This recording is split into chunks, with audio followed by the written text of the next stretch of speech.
Now, the European Union's top police officials are raising the alarm over the rising threat of terrorism inside the bloc. What's worrying is that the danger is coming from EU citizens returning from the conflict zones in the Middle East. A Frenchman with ties to radicals in Syria has admitted killing 3 people at the Jewish Museum in Brussels. Director of Europol, Rob Wainwright, here says threats may come in different forms and are especially evident in the case of those coming back from Syria. Europol also says there were over 150 attacks carried out within the EU since the start of this year, in which 7 people died. Well, the UK, which has been hailing the rebels from the start of the Syrian war, is now having to deal with the consequences, as RT's Sara Firth reports. It's this picturesque waterfront city of Portsmouth where Mashadour Chowdhury lived, at least until he became the first British citizen to be convicted under new terror laws of travelling to fight in Syria. But his conviction raises some crucial questions. What exactly has been criminalised? And what are the implications of his conviction? Not just for those here in the UK who might be thinking of travelling to Syria, but for the hundreds of British citizens that are already thought to be out there fighting. Mashadour Chowdhury was convicted of preparing for acts of terrorism, in large part due to evidence based on his social media. It was argued he aimed to join al-Qaeda-inspired rebels fighting the Assad regime. There have since been 2 more convictions under similar charges.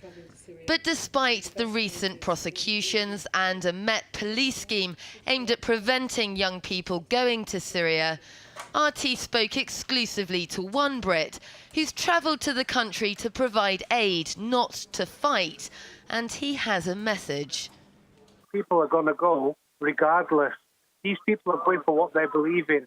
So the question turns around, back to the British government and the rest of the people that are saying, let's prevent these people, let's prevent these people. What are you preventing? One man's terrorist is another man's freedom fighter, and that's what you have to realise. British fighters going out to join in foreign conflicts are not a new phenomenon. But this time, the response is vastly different. The big fear is 400 to 500 people going to learn in the battlefield how to be a terrorist. The fear is what happens when they come back. That's why right now the authorities here are taking a hard line. However, the prosecutions are causing yet more problems, with the interpretation of the terror laws leaving the boundaries wide open as to what exactly the government considers illegal. The most troubling aspect of this for me is that 2 years ago, this government was very supportive of the rebels, and they turned a blind eye to many Muslims who went over to Syria to fight. The authorities have clearly said if somebody wants to go fight jihad, then they're going to be arrested, and that is a criminal offence. That is illegal. However, what if somebody was to go and fight with the Free Syrian Army, who are a secular outfit? Would that be allowed? Would that be permissible? We do not know. We put that exact question to the Criminal Prosecution Service.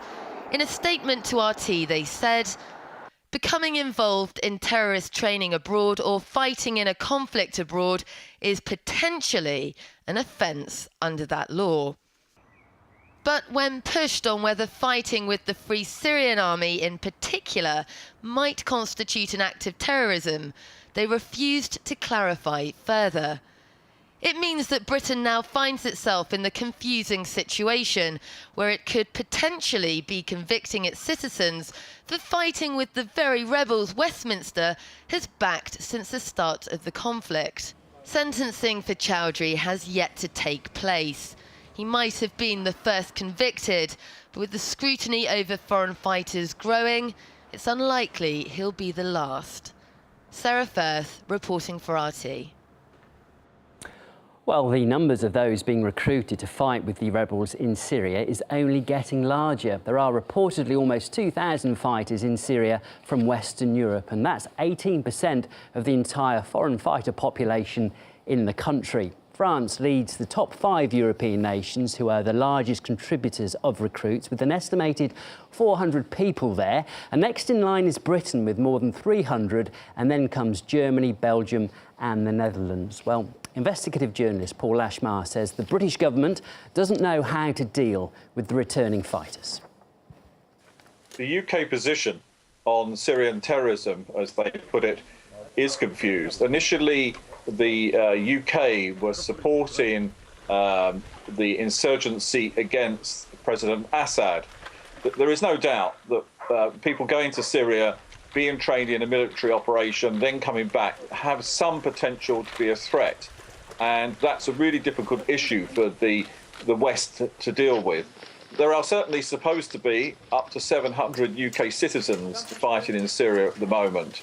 The West and the EU and the UK are all concerned about what these people will do when they get back.